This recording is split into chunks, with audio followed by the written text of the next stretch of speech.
রাউজানে পরিবেশ রক্ষায় মানববন্ধন কর্মসূচি পালন করা হয়েছে। রবিবার 6 এপ্রিল সকালে রাউজান পৌরসভার 9 নম্বর ওয়ার্ডের ঢালারমুখ এলাকায় কাজীপাড়ার সর্বস্তরের জনসাধারণের ব্যানারে ইটভাটা বন্ধ, কৃষি জমি থেকে মাটি কাটা বন্ধ, খাল থেকে অবৈধভাবে বালু উত্তোলন ও পরিবেশ দূষণ বন্ধের দাবিতে এই মানববন্ধন কর্মসূচি পালন করা হয়। এই কর্মসূচিতে শত শত নারী পুরুষ অংশগ্রহণ করেন। অংশগ্রহণকারীদের হাতে ছিল ধুলোবালি মুক্ত পরিবেশ চাই, কৃষি জমি থেকে মাটি কাটা বন্ধ চাই, অবৈধভাবে খাল থেকে বালু উত্তোলন বন্ধ চাই, অবৈধ ইটভাটা বন্ধ চাই লেখা সম্বলিত পেস্টন। মাটি কাটা এবং বালি ইটভাটা এই কারণে চলাচল গাড়ি চলাচলের কারণে আর রাস্তার অবস্থা প্রচুর খারাপ হয়ে গিয়ে এবং পরিবেশের অবস্থা খুবই খারাপ হয়ে গিয়ে এবং এর রাস্তায় আরও সংস্কার চাই এবং এর পাশাপাশি অবৈধ ব্যবসা বাণিজ্য চলে এই ব্যক্তি বন্ধ চাই এবং মাটির ব্যবসা বালু ব্যবসার জন্য ব্যক্তি বন্ধ চাই আর এবং এই ব্যবসায়ী চলতে বিগত 15 বছর ধরে এবং আর এটা বসবাস করতে প্রায় 80-90 বছর ধরে আর এটা বাপদাদা শুরু করে ব্যক্তি বসবাস করে এবং দিন দিন এটা নির্যাতন বিভিন্ন ধরনের বিভিন্ন অবৈধ ব্যবসা ব্যক্তি এটা বাড়তে আছে এবং হলো প্রশাসনের হলো উদ্যোগ নেয় এবং আর অফিসাররা হত হয় অফিসার সাথে আছে এবং অফিসার আর একটা লিখিত। আমরা এখানে আজকে বিগত 70 থেকে 80 বছর ধরে এখানে আছি আমরা আমাদের এলাকায়, এটা অনেক আগে থেকে। তো এটা প্রথমত 8 ফুট করে একটা রুট ছিল এই মানুষ চলার জন্য পৌরসভা থেকে। তো এখন 15 বছর আগে একটা ব্রিক ফিলের জন্য আমাদের এই 8 ফুটের রাস্তাটা ওদের ব্রিক ফিলের জন্য বড় করে ফেলছে, তো রাজনৈতিকভাবে আমাদেরকে। তো আমরা এটার কারণে অনেকবার প্রতিবাদ করছি, যার কারণে আমরা হুমকির মুখোমুখি হয়েছিলাম। তো এখন আবার 5 আগস্টের পরে ওরা শুরু করছে, ওরা কার ক্ষমতা দেখাইতেছে, এদের পিছনে কার হাত আছে আমরা জানি না।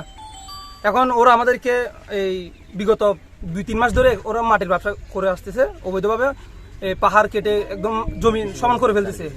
আর কৃষি জমিন হতে বালু উত্তোলন এই নদী থেকে খাল থেকে অবৈধভাবে। তো এগুলো আমরা যখন প্রতিবাদ করতে যাই ওরা আমাদেরকে অতর্কিতভাবে হামলা চালায় আমাদের উপর। কাজীপাড়ার মধ্যে বিগত কয়েক বছর ধরে মাটি ব্যবসা নিয়ে জড়িত এখানে অনেকজন আছে।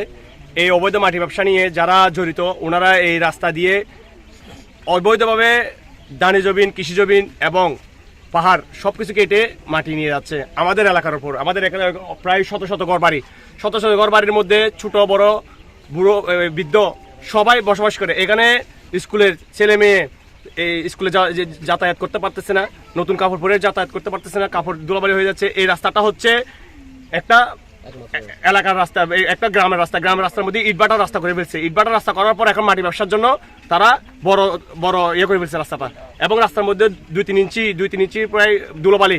আমাদের যাতায়াত একদম খুবই সংকটপূর্ণ, যে এখানে কেউ রাস্তার মধ্যে ভালো একটা কাপড় পরে যাতায়াত করতে পারতেছে না। এবং আমাদের রাস্তার মধ্যে প্রায় সময় যে এখানে 200-300 গাড়ি রাত্রের মধ্যে কেউ রাতে ঘুমাইতেও পারে না এবং কোনো একটা জরুরি ভিত্তিতে কোনো একটা রাত্রে যদি কোনো একটা গাড়ি নিয়ে যেতে চায় ওদের গাড়ির জন্য যেতে পারে না। একসাথে 50-60টা গাড়ি একসাথে আসে, এখানে কোনো গাড়ি ক্রসিং করার মতো জায়গা নাই মানুষের জায়গার উপর। এমনিতে ওরা গাড়ি ক্রস করার জন্য মানুষের ঘর বাড়ি এবং দালান করে ভেঙে দেয় এবং গাছপালা সহ আমাদের এখানে ফল ফলা দিয়ে অন্য বছরের তুলনায় এবছর একদম ফল ফলা দিয়ে ধরে নেই গাছের মধ্যে, যেহেতু ধুলোবালির কারণে ধুলোবালির আবরণ হয়ে গেছে গাছের মধ্যে, কোনো ধুলোবালির কারণে কোনো একটা ফল ফলা দেওয়া হয় নাই। আপনাদের কাছে আমার আপনাদের মাধ্যমে আকুল আবেদন, পরিবেশ অধিদপ্তর, পরিবেশ মন্ত্রণালয় এবং পরিবেশ উপদেষ্টার কাছে আমার আকুল আবেদন, আমাদেরকে এই জঞ্জাল থেকে এই অবৈধ মাটি কাটা বন্ধ মুক্তি চাই। আমরা সবাইকে মুক্তি চাই। আমরা কি সবাই এটা প্রতিকার চাই? আমাদের জনপ্রতিনিধি যারা আছেন, আমাদের এখানে ইটভাটার কারণে আমাদের এখানে অনেক সমস্যার সম্মুখীন হতে হচ্ছে আমাদের। আপনারা সবাইকে এই সমস্যা থেকে সমাধান পেতে চান? অনেক কষ্ট হয়, আর পরিবারের মধ্যে অনেক সমস্যা হয়। আর কুয়াশা স্কুলে লেখাবার আল্লাহ বড় সমস্যা।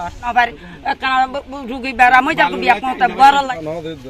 উদিন হইলো সমস্যা, বাড়ির সাথে সমস্যা অনারার মাধ্যমে আর চাই এই সমস্যা যেভাবে সমস্যা সমাধান হয়। কুয়াশা ক্ষতি আর ক্ষতি আর রান্না বান্না করি ভালো ঢুকে আর আনার মাধ্যমে যদি রাস্তা সুবিধে যদি অন্য জায়গা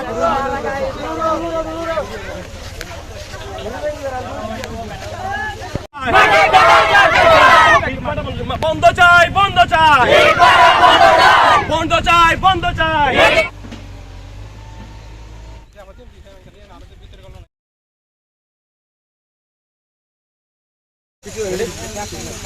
আমাদেরকে থানায় অভিযোগ করার আগেও আমাদেরকে মারধর করছে এখানে পানি দেওয়ার কথা বলার কারণে। আমাদের যেখানকে আমাদের বন্ধুকে গাড়ি নিয়ে যেতে চাপা দেওয়ার জন্য টানাটানি করতেছিল এখানে। আমরা সবাই ছিলাম, সবাইকে এখানে মোটামুটি ধাক্কি ঘুষি যাকে যেরকম পাশে মারছে। এরপরে হচ্ছে যে কান ফাওয়াতে গেছে, মানে গুলি করে মেরে ফেলবে, এই সেই প্রশাসন কিনে ফেলছে, এই ধরনের কথাবার্তা বলতেছে।